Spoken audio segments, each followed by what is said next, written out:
You're listening to Policy Minded, a podcast from RAND. I'm Deanna Lee. During the Cold War, there were just two players in outer space, the United States and the Soviet Union. Today, outer space is more congested, contested, and competitive than ever before. And it's not just nations that are active in outer space. Private companies are pursuing the potential profits from developing major industries in space, including tourism. Recent RAND research looks at this new space era, which presents a lot of opportunities, but also serious and urgent challenges. Today, I'm joined by two authors of that research, some of our top experts on space, Bruce McClintock and Doug Ligor. Bruce is a senior policy researcher and lead of the RAND Space Enterprise Initiative. And Doug is a social scientist and the director of the Management, Technology, and Capabilities Program for RAND's Homeland Security Research Division. Doug and Bruce, welcome. Thank you. Great to be with you. You've written about what you call the new space era, and I mentioned this in the intro. Can you describe what space is like today? Yeah, thanks. It's great to start with just a discussion about the term the new space era, because that sounds a little wonky to some people. But one of the ways I would put it, you've already mentioned it, but in the early days of human space activity, it was really just the United States and the Soviet Union. And then in the first few decades after that, you could literally count the number of space active nations on two hands. Now you run out of fingers and toes and really have to have more than 80 digits to be able to count the number of entities that have satellites or are active in space. So our reference to the new space era from the Responsible Space Behavior Report talks about this idea that it is no longer just for select nations, but it's really just a combination of today of nations, companies, universities that are able to put satellites in orbit, primarily due to the reduced launch cost. So things are very active in space right now. Anything to add, Doug? I would just say that, as Bruce mentioned, the one of the biggest differences between space in the days of the Soviet Union and in the U.S. And now is the commercial actors and the commercial players. Space has become big business, and that has fostered a lot of new technologies that we now all rely on in space, not just position, navigation, and timing, but international financial transactions, weather, telecommunications, internet, and that has really sort of radically changed our humanity's reliance on space as well. And that's just going to continue to grow. I'm glad you mentioned that, because I did want to ask you about a little bit more of the why behind why is there so much activity in space. I'm sure our listeners are aware of, and you just mentioned a couple of these things, GPS, internet, and the role that satellites play in providing those things to us. But what are some of the specific goals or objectives that are driving this activity in space? What are nations trying to do? What are private companies trying to do? Sure, I'll jump in and then just build on what Doug's already said, which is directly hitting the point. So first of all, I guess I'll start with why should people care? And then we'll talk a little bit about why it's so busy, if that's all right, Deanna. Because sometimes people hear space and they're like, well, that doesn't affect me. But as Doug mentioned, and we want to really reinforce it, it affects really every aspect of our daily life. It's just kind of invisible to people how much they depend on space capabilities for daily living. As Doug mentioned, things like just transactions at your bank or getting gas at the gas pump. Most people think about like GPS navigation, but weather monitoring is a big one too. So it's really important to everybody's daily life in ways that we take for granted, right? So now, why are nations and companies getting more active in space? Why is it so busy? For nations, all the way back to the beginning of the first space race between the United States and Soviet Union, it was about national security. Right. So there's aspects of space that are important for intelligence, surveillance, and reconnaissance, being able to see into other countries. That continues to this day. For companies, it's really more, as Doug said, it's about commercial opportunity. And again, people depend on satellites for a lot of times the TV services that they get, the communications that they get. Now, there's a lot of companies even providing internet via satellite to places that weren't accessible by any other means years ago. So it's an ongoing race. Those are the two kind of primary players, as Doug mentioned, nation states and commercial entities, and that's why it's so busy. And I would just add that we're able to do research now in space using satellites and satellite technology that we weren't able to do. So that's why, additionally, you have, as Bruce mentioned, you have universities, you have other research organizations, you have non-governmental organizations within states that are using satellite technology and space technology to further research. But you also have both governments and commercial entities doubling down on something called remote sensing, which is the ability to look back at the Earth. Bruce mentioned that the number of satellites that countries are putting up is growing. I think almost 90 or about 90 countries have at least one satellite, and they're using it, as I said, for one of the things they're using it for, and this is even middle and lower income countries, is to look at their own geography and topography. And that's helping them with things like not only weather, but farming, resource extraction, population and migration issues, all kinds of information and data that is both useful to states and communities, but also companies that are providing those services. So it's really, there's so many different reasons for states and industry and commercial entities to get into space, and that's why it's going to be, I think next year somewhere in the ballpark of an $800 billion business, and it's forecasted to continue to grow from there. Right, and that was going to be my next question. It doesn't sound like there's any sign of things slowing down. It's only going to grow in all areas, right? Yeah, the launch rate it continues to grow every year. Every year is a new record. I think 2024 was something like 250 some odd launches. Next year, it's probably going to top that. SpaceX alone will probably have about 180 launches. A few years ago, we were only sending up 200 space objects a year. Now I think we're averaging 1,600 space objects a year getting sent up into space. And there's no indication that there's a plateau ahead or that's slowing down, again, because of the national security needs and the commercial growth. But I'll kick it over to Bruce. Yeah, Doug's hit definitely all the high points, and I'll just add on the future is bright for space, and it's going to continue to increase in terms of the activity. The other measure I'll mention of launch rate is China's launch rate. In 2016, their national record was 22 launches. That more than doubled by 2022 to 55, and it was 67 in 2023. And that number is going to grow tremendously. They're aiming for about 100 launches by around 30 planned commercial actors. So again, very active in China, which is a key space player now. Doug talked about the United States.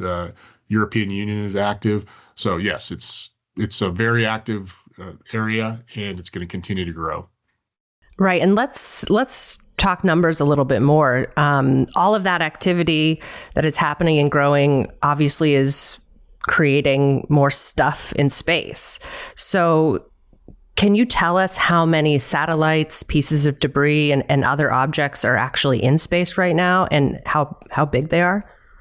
So the numbers vary because it is hard to get a precise number for reasons that we can talk about. But let's start big and go kind of zoom in. The most current estimates say that there's about 130 million pieces of space debris orbiting the Earth right now. That's 130 million.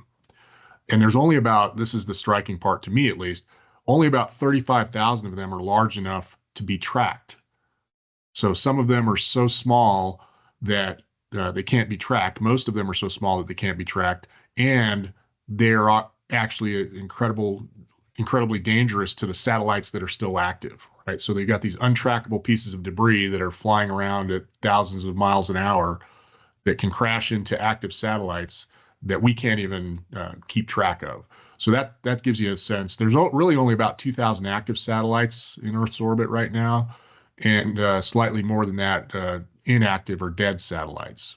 What does small mean in this context? Great point. I mean, and it's important to note that the size of debris in space can be anything down to as small as like a chip of paint or even smaller, so millimeter size pieces, to things that are the size of small school buses, right? So there's size is relative. So there's the range there. The number normally associated with trackable debris is something that is greater than 10 centimeters in length.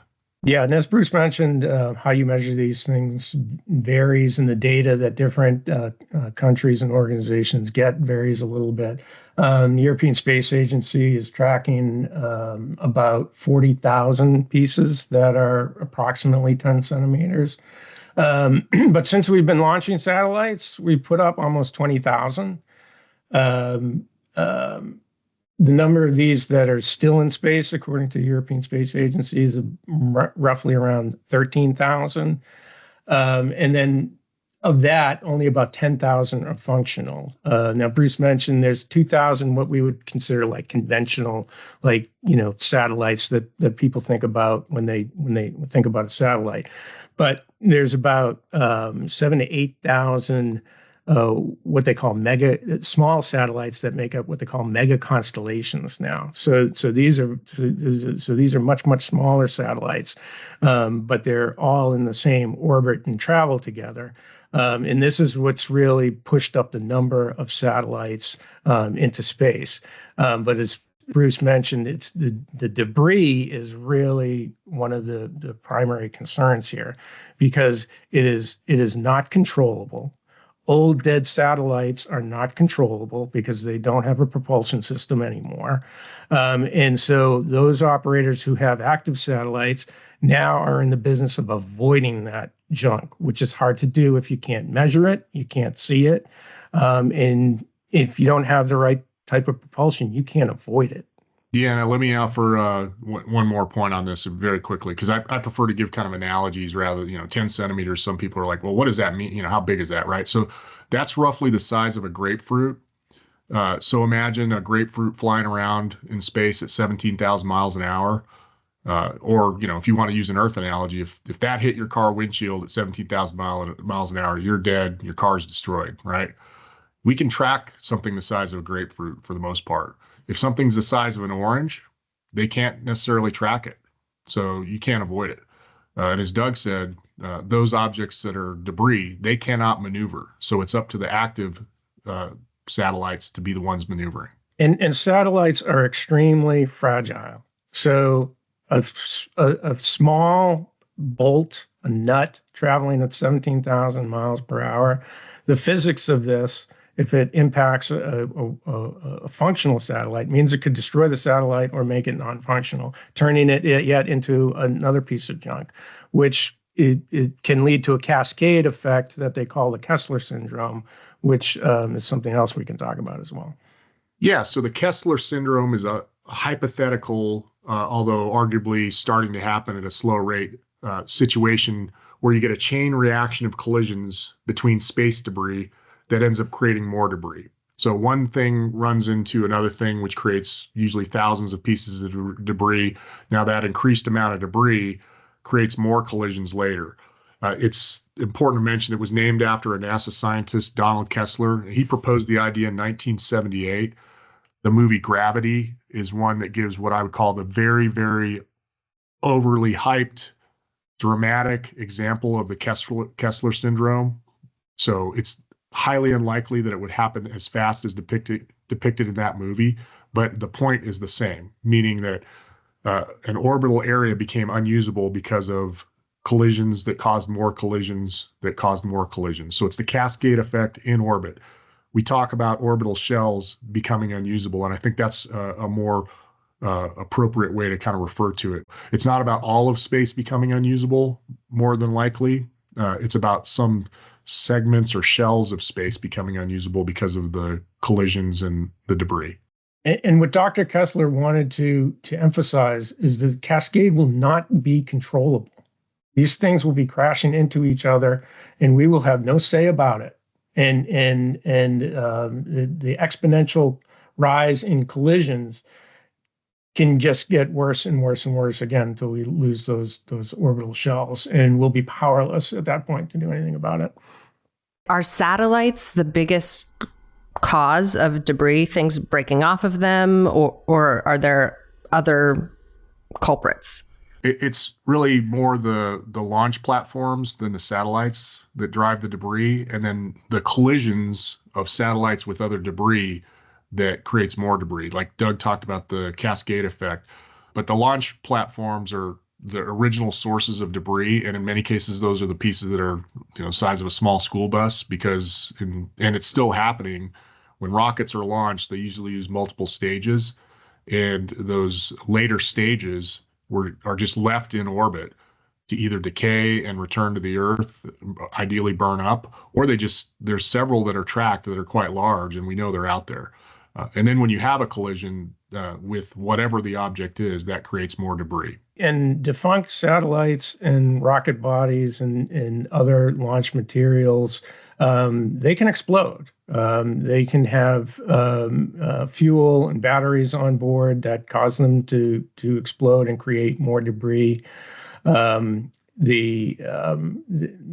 of the launch bodies that Bruce mentioned, they don't have propulsion to them. We have to wait for them to burn up in the atmosphere, or you have to have a plan to shoot dead satellites and these objects into what they call a graveyard orbit, where they won't hit anything else.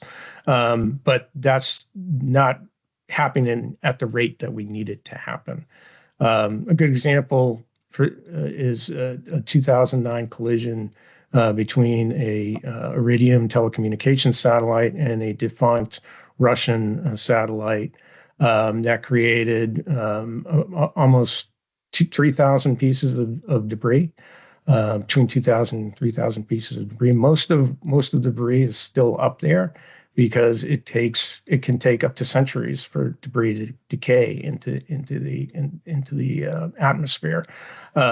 So because we've polluted these orbits for decades with so many launches and so many satellites and not had a mitigation strategy for it, it's all up there, and a lot of it's not going anywhere, which is why it has to be avoided.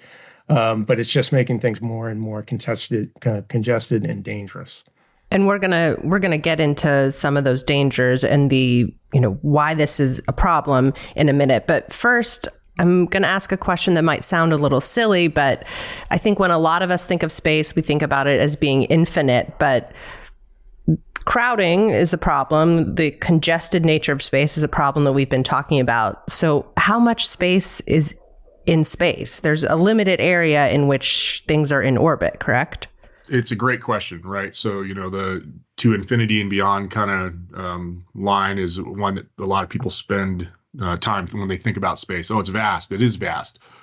The majority of human activity occurs within about 35,000 kilometers of Earth. And again, 35,000 kilometers, how do I wrap my head around that? For comparison, I live near Denver, Colorado. A flight from Denver to Paris is about 8,000 kilometers. So gives you a sense of how far away what is called geosynchronous orbit is from the Earth. Most of the space activity occurs inside that near-Earth space volume, and most of it is even lower, down closer to a few hundred kilometers, closer to around like 600 to 800 kilometers from the Earth, which is very short distance, right? So, it's really close. You can see the International Space Station with the naked eye when it flies over at night. And it's that close. So, it's not that far. Near Earth space, it starts relatively close and it goes out to about 35,000 kilometers. And then the next relevant distance is out to the moon. The moon is about 385,000 kilometers from the Earth, right? So a little bit more than 10 times that geosynchronous orbit. That's much farther. There is activity out around the moon right now. We obviously know that humans landed on the moon decades ago, and now people are starting to talk seriously about lunar returning to the moon with humans and possibly setting up some outposts for exploration and leveraging moon resources. Usable space is actually very finite because most of our satellites are in low Earth orbit, LEO, which is about 100 kilometers out to about 2,000 kilometers. And these are the orbital shells or pathways that satellites use as they go around the Earth to provide the services that we rely on. They need to be in those orbits. So each orbit is going to have a certain capacity to it. There's only so many satellites you could put in an orbit. And we already have what's being referred to as bad neighborhoods, 500 kilometers to 800 kilometers, where there's so much junk and so many satellites because they want to be in there because it optimizes their telecommunications or their ability to provide the service, whatever it is. But that is filling up. In geosynchronous orbit, which allows a satellite to basically, watch or be focused on one point of the Earth as the Earth revolves, that is also finite. You can only put up, there's probably 700-800 satellites, I think, in geo, but you can only put so many satellites in that orbital shell where they will not interfere with each other and where they can maneuver sufficiently to avoid debris. So at some point we are going to reach capacities, and there's not going to be the opportunity to put more stuff up there. I'll add just a bit to that. Because I clearly like analogies. So I'll give you two analogies. So the LEO, Doug talked about kind of these orbital spheres. Think about a multi-lane interstate highway. Some of those lanes are already too crowded and the traffic is starting to slow down and the risks of collisions with other vehicles is growing, right? So the highways get more and more crowded and there is an upper limit to what you can actually put up there. So there's not an unlimited amount of satellites that you can put in these orbits. Doug talked about the bad neighborhoods. Those are places where the operators already have to take consideration of just how busy it is because of the potential for collision. Right. The other analogy I'll give you is the parking lot. Right. So geosynchronous orbit, the one that I talked about that's further out, even though it's further away and the volume of space is higher, the physics required in geo are such that there are limited parking slots and the parking lot is almost full already. Right. So it's already managed for frequency purposes by an organization called the International Telecommunications Union. But there's already risks of collisions in geosynchronous orbit, that further orbit, even though those satellites appear to be kind of stationary in most cases, the parking lot's getting full is the way I would put it. Yeah, and just to piggyback off of Bruce's exceptional metaphor of the highway, right? Imagine, if your listeners could imagine getting on the highway and getting up to 65, 75, 70 miles an hour, but just imagine a highway where no collision has been removed. No debris has ever been removed from the highway, from all the collisions that happened on that highway. And you have to traverse this highway because that's where you need to be to provide your service. That's basically, that's not a bad way to think about it. We've been tiptoeing around this a little bit. We've talked about collisions. We've talked about explosions. But I want to ask you both explicitly about the biggest risks and challenges that come with this traffic in space. I imagine the risk of conflict is probably another one of those. So can you talk a little bit about those risks and challenges and maybe give us some specific examples of things that have already happened or perhaps nearly gone wrong? I know, Doug, you mentioned a collision from 2009, but I think it would be helpful for people to get a deeper understanding of what we're actually talking about in terms of dangers. Yeah, so there was a collision almost last year well, there was a collision, a near collision last year in February 2024 of a NASA satellite which had no propulsion. It was functioning but had no propulsion. And again, another defunct Russian satellite. They only missed each other by 65 kilometers, which is very, very close. It would have caused, anywhere between 700 and a couple thousand pieces of debris. So this is these conjunctions, what they call them, near misses, are happening more and more and more. And at some point, well, we're going to just see more collisions because they're not going to be avoidable. But the other danger relates more broadly to the lack of governance that we have in space right now. There are no binding rules for how you have to maneuver your satellite or your space object. No binding rules if you're a state, no binding rules if you're a commercial entity, other than the rules that a state might impose on a particular provider. So we live in what we call a voluntary, non-binding governance regime. But history has told us that complex, congested, increasingly complicated, non-binding voluntary regimes become unstable over time. And Deanne, you mentioned the possibility of conflict, right? If you have this increasing instability without rules of the road to follow, then it increases the risk of mistakes, misperceptions, misrepresentations, and accidents, which can then be perceived as threatening by a country, or can be perceived potentially as a use of force against the country, which can escalate the potential for conflict. And that's really something we should all be very, very concerned of. Because in other regimes, the maritime regime, the aviation regime, we have literally hundreds, thousands of pages of regulations, standards, which countries have agreed to be bound to and agreeing to incorporate in their own laws. We don't have that in space right now, and it's a huge problem. Bruce, anything you want to add?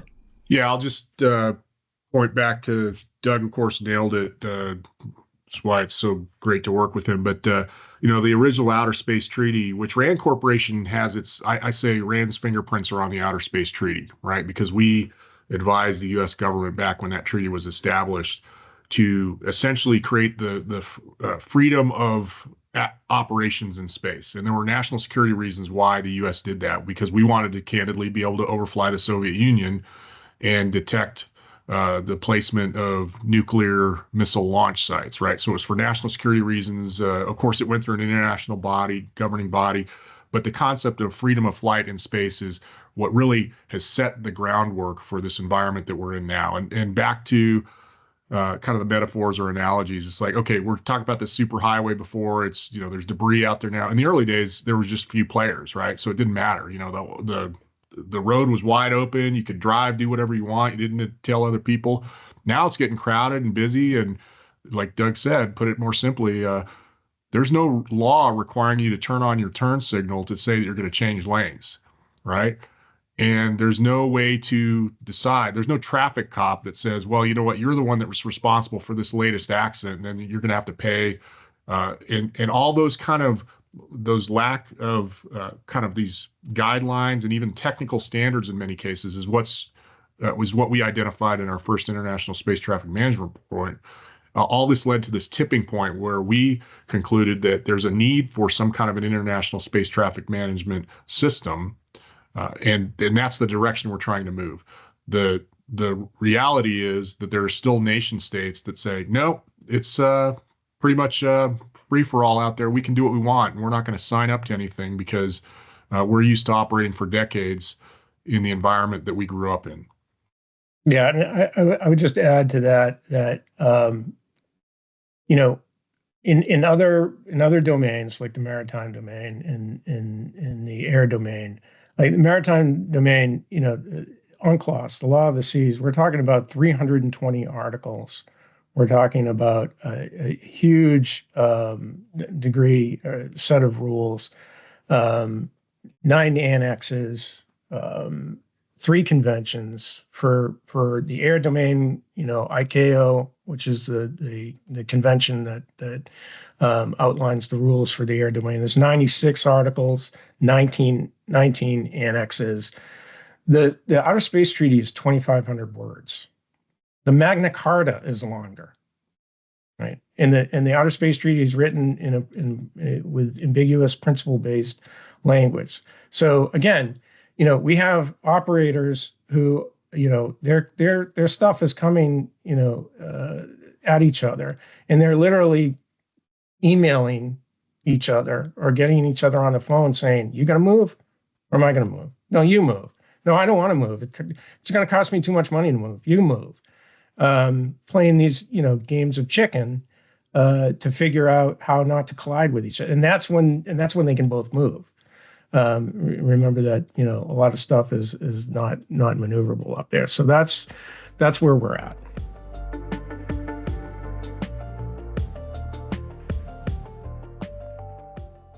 Let's talk about going forward now. We've both touched on the need for governance, and in your research, you write about the need for an international space traffic management system. What exactly would that look like, and who would need to be involved in creating it? So we talked already about we've reached a tipping point in space. It's so congested, so busy. There's a lack of governance structure that it's really starting to undermine the ability to operate safely, at least in some of the orbital shells. So that was one of the things we concluded. We also concluded in our International Space Traffic Management report that there are multiple best practices from other systems, right? We looked at the maritime domain. Doug talked about that. We looked at the air domain. We looked at some non-traditional kind of areas of international coordination and management, such as the banking system, the Internet Naming Convention system, another one, and the International Telecommunications Union. Another thing we concluded was, candidly, this problem has been overstudied for a few decades, right? So it's not like this is some new concept. We weren't the first to look at it.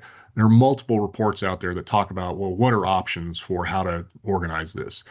So based on all that, one of our main recommendations was there needs to be some kind of an international convention, meaning a meeting of the minds, if you will, that includes not just governments, but commercial launch operators and satellite operators, which is a change from some of the past approaches, although historically that's been done in other domains like the maritime domain.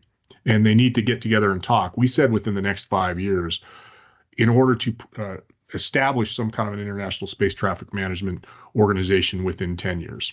A lot of people said, hey, that's really aggressive. And we said, yes, it is. But the problem is significant. And we think that people need to start taking it more seriously.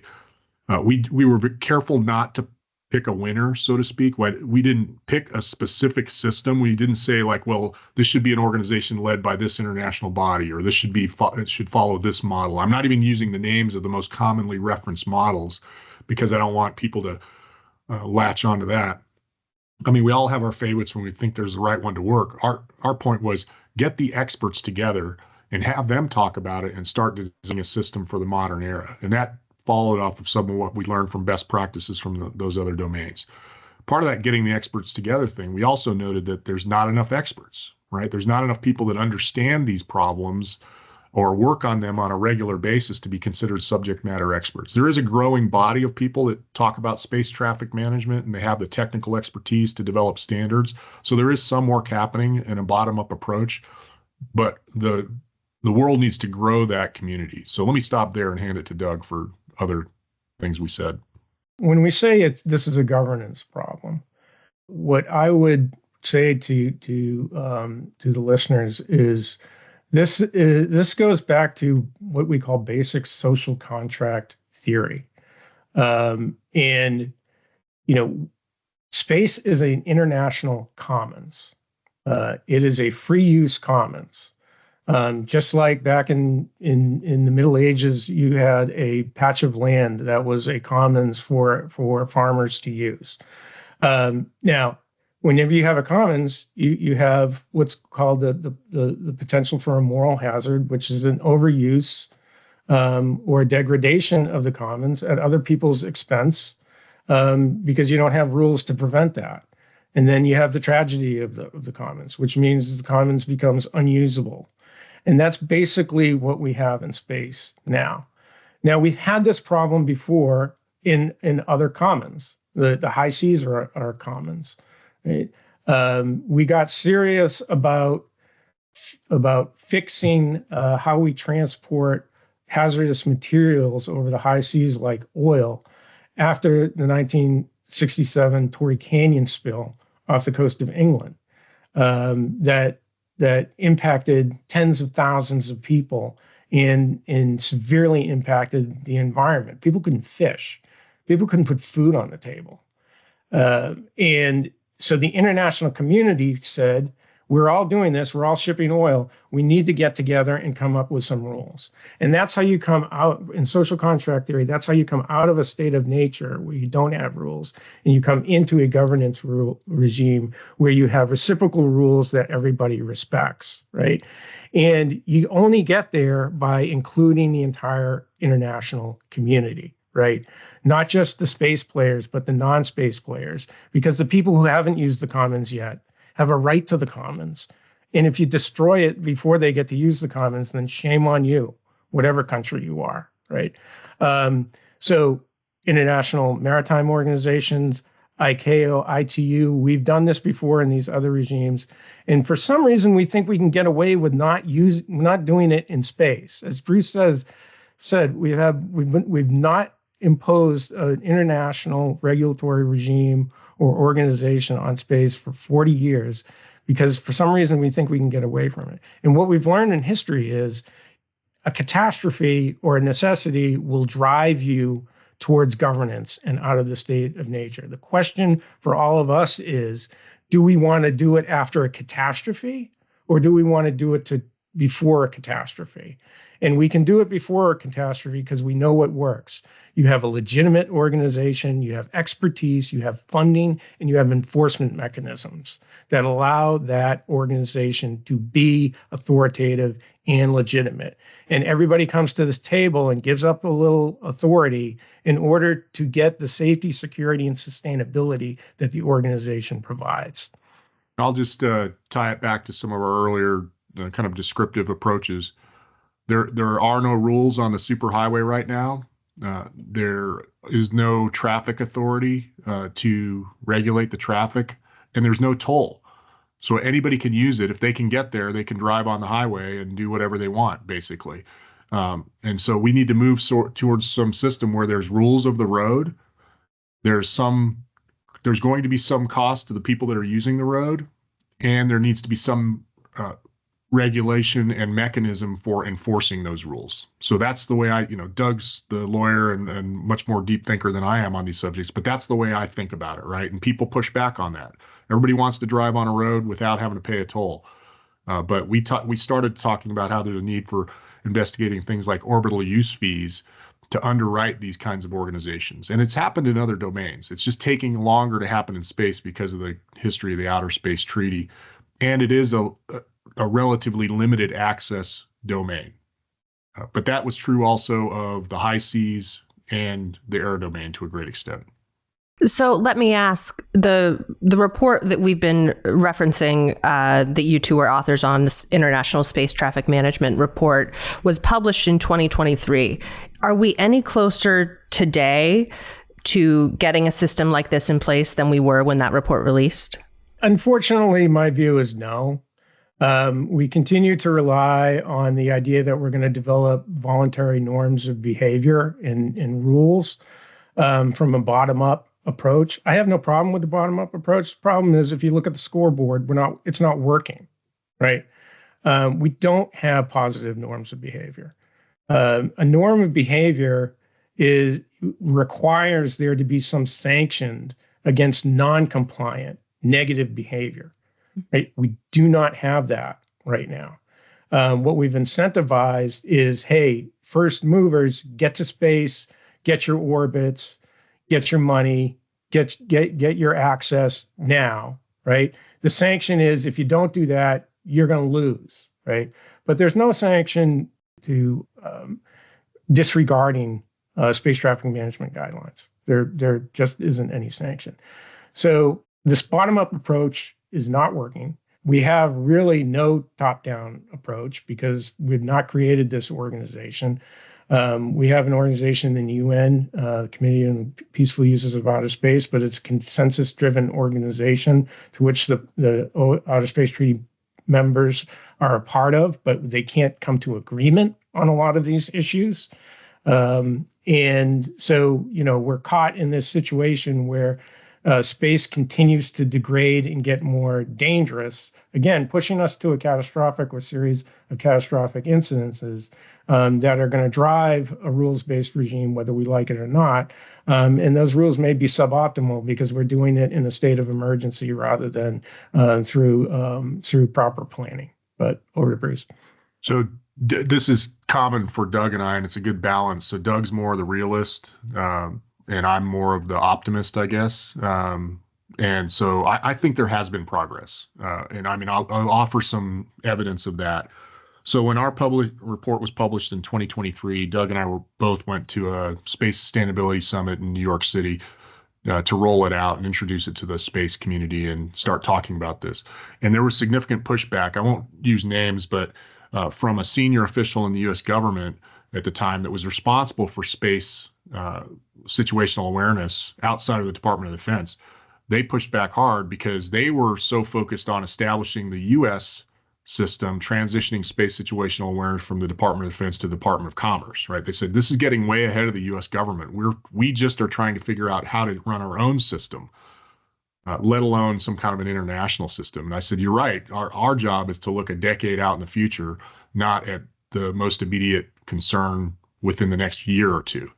Fast forward 2 years, the same individual at another space event who previously was unwilling to discuss kind of international roles said publicly, there's no way to easily compare the output of two space situational awareness systems. So we, the United States, are calling for a global dialogue on the varying SSA systems, and we're going to challenge the international community to come together to compare these systems and work together. I see that as progress. Now, whether or not we helped drive that is subject to debate. We'd have to ask that specific individual. I do know there are significant discussions going on between the United States and the European Union and other nations globally to start talking about this. It's not the kind of international convention that we've called for, but people are starting to take some note, and there is movement in the right direction. I think I would line with Doug. I'd be surprised if he said otherwise. I think it's too slow. It needs to happen more quickly, but it is movement, positive movement. Yeah, Bruce is right. There has been positive movement. As a lawyer, I can tell you that, in terms of customary international law, aside from treaties, we create law internationally by state practice and the recognition by other states that they're obligated to a certain rule or a certain condition, right? And although there's rhetoric to building a more sustainable governance system, we're lacking the state practice. We're lacking the actual action. We called for a convention. There has been no convention, right? There hasn't been calls for a convention, right? But again, the scoreboard is looking pretty bad. Debris continues to go up exponentially. We continue to militarily escalate because space is now a warfighting domain. And we have more and more commercial actors without really any restrictions put on them. So we also have to be, we have to be sanguine about the rhetoric, but we have to be realistic about the data and the information. So nobody should be surprised when there's a catastrophe, because rhetoric doesn't help you mitigate a catastrophe. So if I had to sum it up, I guess I'd say some progress, but a lot of problems, a lot of challenges remain, obviously.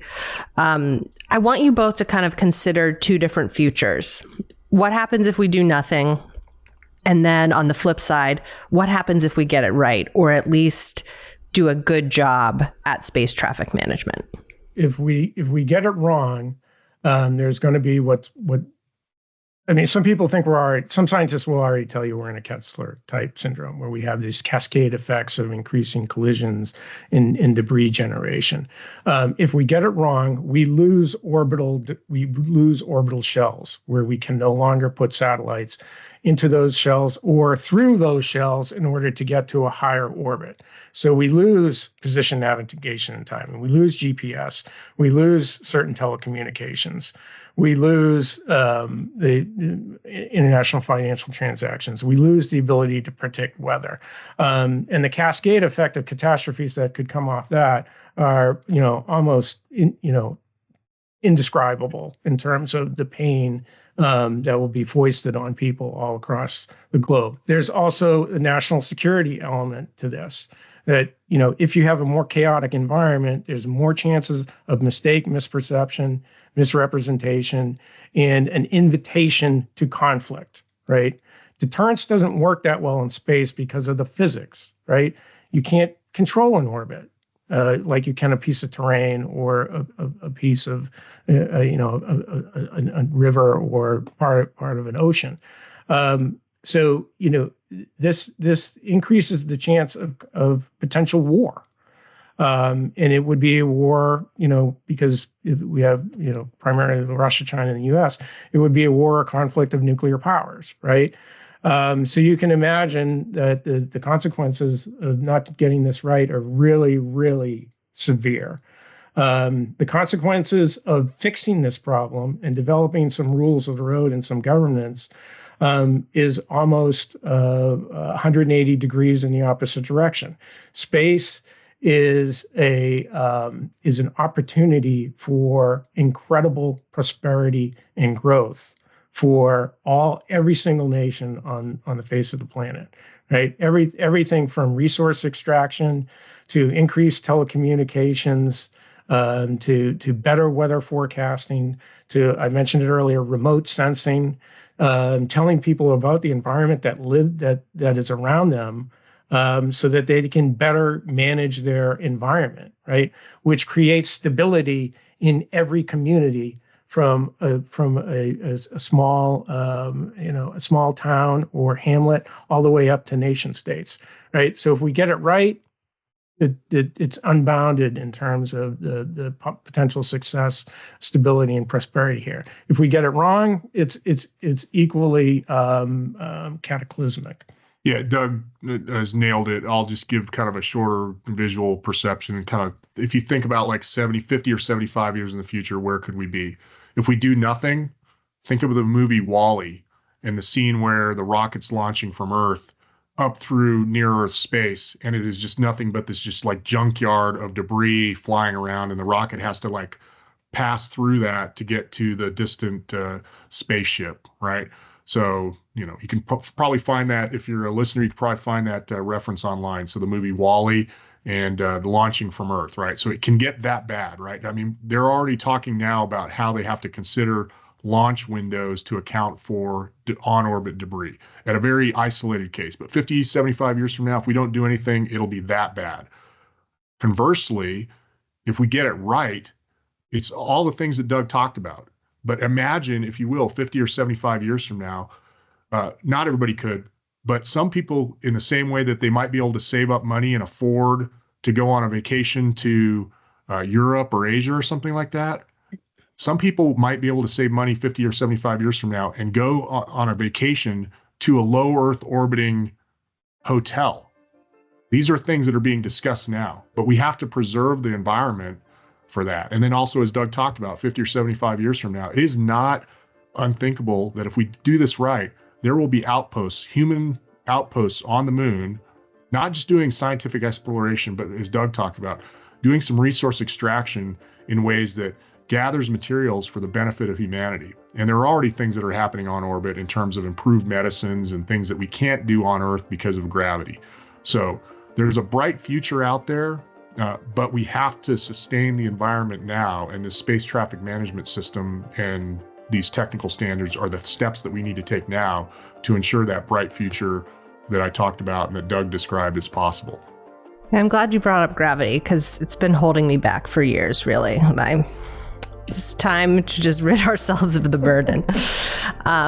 Thank you both so much for being here. And I hope to continue the conversation about space on another episode of this podcast in the future. So thanks for joining us and for sharing all your insights. Thanks for having us, Deanna. It's been great. Yeah, it was a pleasure to be here. Really appreciate it.